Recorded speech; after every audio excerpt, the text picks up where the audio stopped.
All right, let's talk about a word that can make a lot of people in the nonprofit world, well, a little nervous, the audit.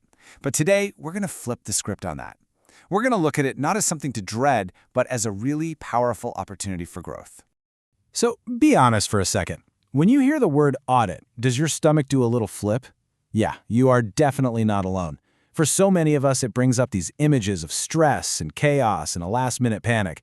But what if there's a totally different way to see it? What if leaning into this whole process could actually get you this? Plus 53%. Now that's a pretty big number, right? But 53% of what exactly? Contributions. We're talking about the very lifeblood of your organization. See, this stat shows that a great audit is so much more than a compliance checkbox. It's a giant flashing sign that says, "We are transparent." And for a donor, that's everything. It wipes away any doubt and proves their money is being put to good use. It's how you build rock-solid trust. And that trust, it directly fuels your mission.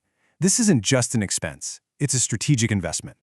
Okay, so how do we actually get there? Well, this quote from Gene Goddick really nails it. The big difference between a smooth, clean audit and a chaotic one, it's all about ongoing, intentional preparation. A good audit doesn't just happen by luck. It's the result of a smart, proactive process. So let's break that process down into three main phases.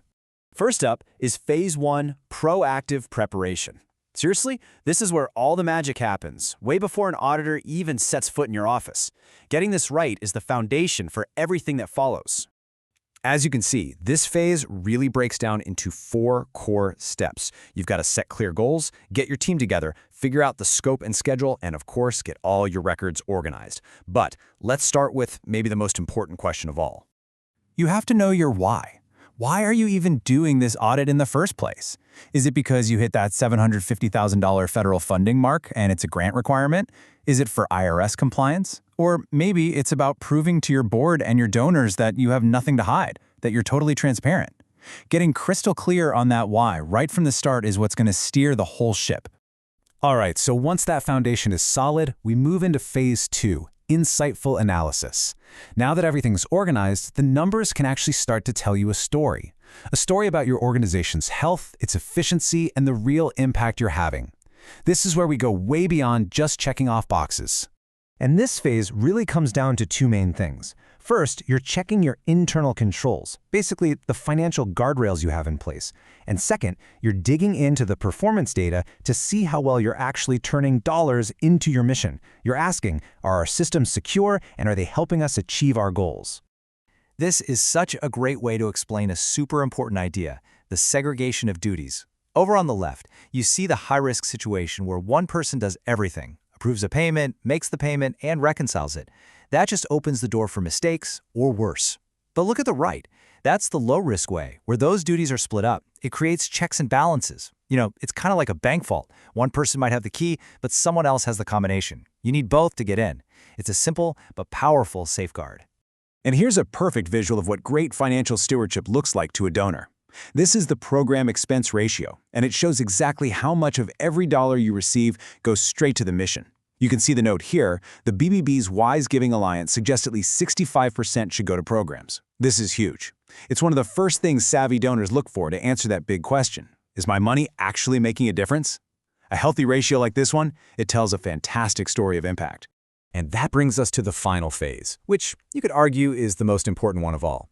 Phase 3, impactful action. Because let's face it, an audit report that just collects dust on a shelf, it's completely worthless.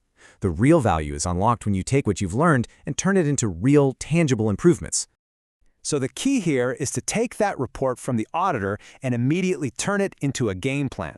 You have to share the findings, of course, but then you create what's called a corrective action plan. And it's not vague, it has deadlines, and it has names assigned to each task. It's all about accountability.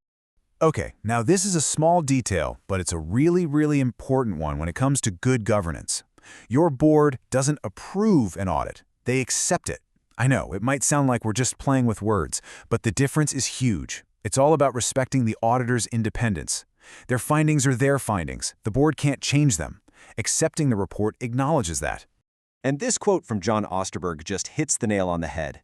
The real measure of a successful audit isn't getting a perfect report with 0 recommendations. Nope. It's how fast you act on the recommendations you do get. It's about your commitment to always be getting better. And all of this leads us to the ultimate goal. You want to move away from that frantic, once-a-year scramble and get to a place of continuous audit readiness. It's about building a culture where transparency and accountability are just how you do things all year round. And when you do that, the benefits are just massive. You build incredible confidence with your donors. You create a culture of constant improvement. Future audits become so much smoother, almost routine. And your auditors? They stop feeling like inspectors and start becoming real strategic partners. This is how you build an organization that's not just effective, but truly resilient. So, we'll leave you with this classic piece of wisdom from the great Peter Drucker. What gets measured gets managed.